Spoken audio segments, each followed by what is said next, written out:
পৃথিবীতে অনেক বিস্ময়কর স্থাপনা রয়েছে, যার খুঁটিনাটি আমরা আজও জানি না।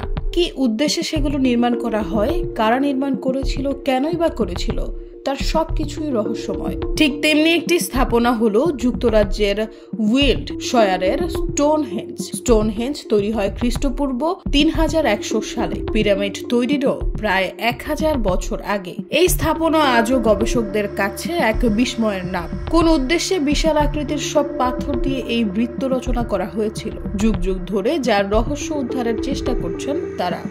এ থেকে নানা মতবাদ উঠে এসেছে। এরই মধ্যে সম্প্রতি করা এক গবেষণায় স্টোনহেঞ্জের রহস্য উন্মোচিত হয়েছে। গবেষণার কাজে ছিলেন যুক্তরাজ্যের প্রত্নতাত্ত্বিক ও ইউনিভার্সিটি অফ লন্ডনে প্রাক ইতিহাসের অধ্যাপক মাইক পার্কার পিয়ারসন। তিনি জানান, যুক্তরাষ্ট্রের কৃষক সম্প্রদায়গুলো সংঘবদ্ধ করতেই গড়ে তোলা হতে পারে বহু প্রাচীন এই নিদর্শন। অনেকেরই বিশ্বাস, ধর্মীয় আচার অনুষ্ঠান পালনের জন্য স্থাপনাটি ব্যবহার করা হতো। অনেকে মনে করেন এটি ছিল একটি সৌর ক্যালেন্ডার, আবার অনেকের মতে স্টোনহেঞ্জ আসলে ছিল একটি আকাশ পর্যবেক্ষণ কেন্দ্র। প্রত্নতাত্ত্বিক পিয়ারসন জানান, ধর্মীয় কোনো স্থাপনার মতো এটিকে রাজনৈতিক স্থাপনা হিসেবে বিবেচনা করা যেতে পারে। গার্ডিয়ান ও এনডিটিভির এক প্রতিবেদন থেকে এই তথ্য জানা গেছে।